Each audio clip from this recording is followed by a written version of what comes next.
The Lake Bodom murders. On the night of June 4th, 1960, four teenagers set up a tent on the eastern shore of Lake Bodom, just outside Espoo, Finland.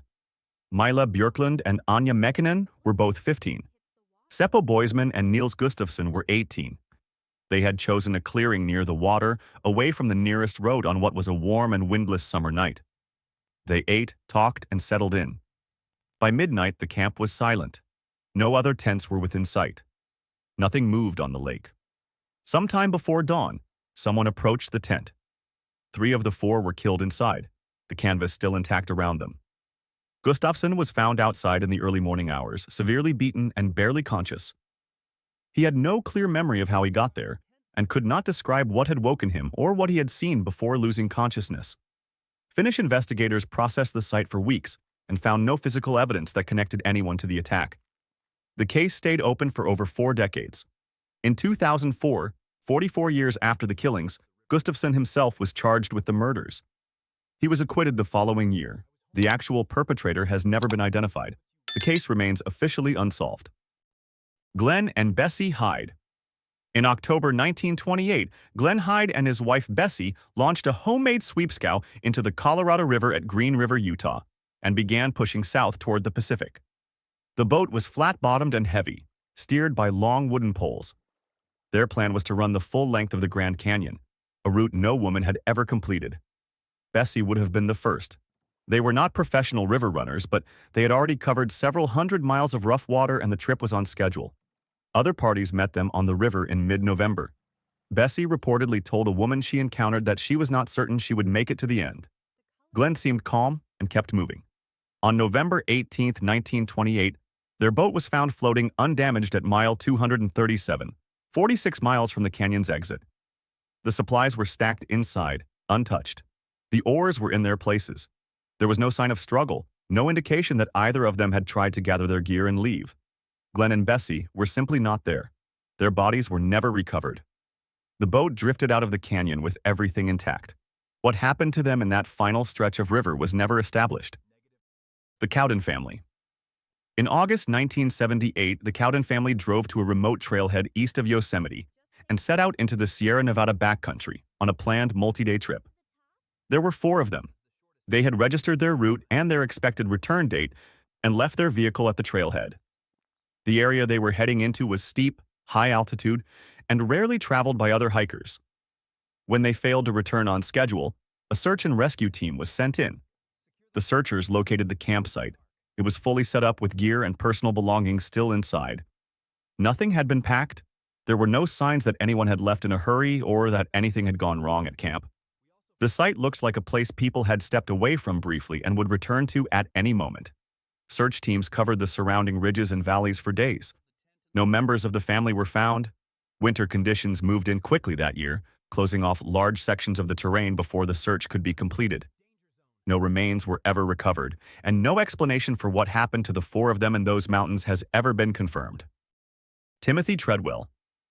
In late September 2003, Timothy Treadwell was camped at Kaflia Bay in Katmai National Park on the southern coast of Alaska. It was his 13th consecutive summer living in the same stretch of wilderness. He had spent each of those seasons in a lightweight tent among brown bears, filming them at close range and giving them names. He believed the bears recognized him and that he understood their behavior in a way researchers working from a distance could not. He had never been seriously harmed. By early October, the salmon runs were over. The bears were in their final aggressive feeding phase before hibernation, and the bay was not the same place it had been in July. Most park personnel and researchers had already left. Treadwell stayed. His girlfriend, Amy Huguenard, was with him. On October 5th, a float plane arrived to collect them. The pilot found the camp destroyed. A large bear was still on the site. Treadwell's video camera had been running during part of what happened, though the lens cap was on. The audio recorded 6 minutes of the attack. It was never released. The bear that killed him had not been a consistent presence at the bay before that autumn. Treadwell had filmed dozens of bears at that site across 13 summers. This one he had not encountered before. Chris Kremers and Lisanne Froon. On April 1, 2014, Chris Kremers and Lisanne Froon, 2 Dutch students aged 21 and 22, joined a guided walk near Boquete in western Panama. The route was the Pianista Trail, a clearly marked path used regularly by tourists and considered straightforward for anyone in reasonable physical condition. When the rest of the group turned back, Chris and Lizanne continued walking on their own.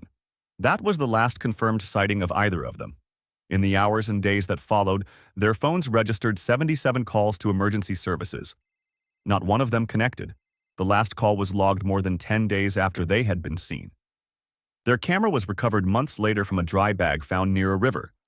The images on the memory card showed the trail in ordinary daylight, then a gap of several days, then beginning on April 11th, nearly 500 photographs taken in complete darkness. The flash captured nothing recognizable. No face, no path, no landmark appeared in any of them. Partial remains were found over the following months, scattered across a wide area. A definitive cause of death was never established.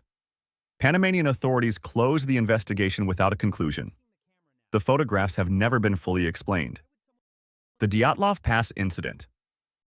On January 23, 1959, 9 experienced ski hikers departed from the settlement of Vizhai in the northern Ural Mountains of the Soviet Union.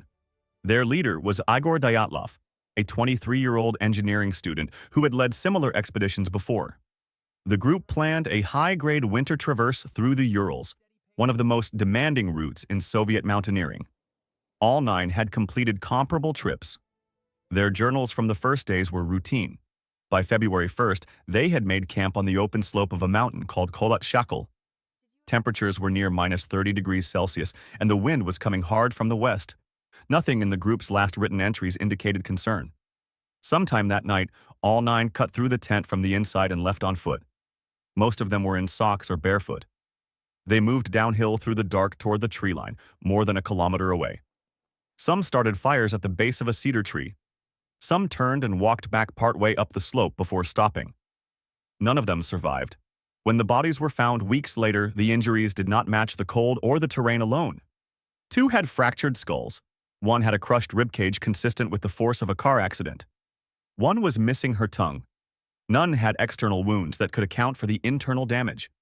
The Soviet investigation closed the case describing an unknown compelling natural force. Russian authorities reopened it in 2019. No official explanation has ever been confirmed. David Metzler and Heidi Childs. On September 21, 2009, David Metzler and Heidi Childs set up a tent at a campsite in Pocahontas State Park in Chesterfield County, Virginia. Both were students at Virginia Commonwealth University in Richmond. The park was a standard public campground with marked sites and maintained trails, and it was occupied that evening by multiple groups. They pitched their tent, and other campers settled into their own sites nearby. The following morning, both were found inside the tent, shot. Nothing had been taken. There was no apparent motive and no sign of a confrontation before the attack. No one in the surrounding sites reported hearing anything during the night. The distance between campsites was short. The park had been busy. Virginia investigators collected physical evidence and worked the case for years without a lead that held. In 2016, forensic analysis connected a local man named Randy Taylor to the killings. Before any charges could be filed, Taylor died. The case was never prosecuted. The murders at Pocahontas State Park remain officially unsolved. The Ketty Cabin Murders. On the evening of April 11, 1981, Sue Sharp and her children settled into Cabin 28 at the Ketty Resort, a small vacation complex set among pine trees in the hills of Plumas County, Northern California. The resort was used by families for long weekends and holidays. The cabins sat close together, and it was an ordinary spring night at the camp. Sometime after midnight, Sue Sharp, her 15-year-old son John, and his 17-year-old friend Dana Wingate were killed inside the cabin. Sue's other children were asleep in a back bedroom and were not harmed. Her 12-year-old daughter Tina was taken from the cabin during the night. The officers who arrived the next morning described the interior of Cabin 28 as among the most violent crime scenes they had encountered. The proximity of the other occupied cabins and the complete absence of any report from neighboring guests became one of the central points of the investigation. Tina Sharp's partial remains were found 2 years later nearly 50 miles away. The case produced no arrests for over 3 decades. In 2016, investigators identified Martin Smart, a man who had been living at the resort at the time of the murders, as the primary suspect. He had died years before. No trial was ever held. Cabin 28 was demolished in 2004. The case file was never closed. If you liked this video, hit subscribe for more like it, and let me know in the comments what you want to see next.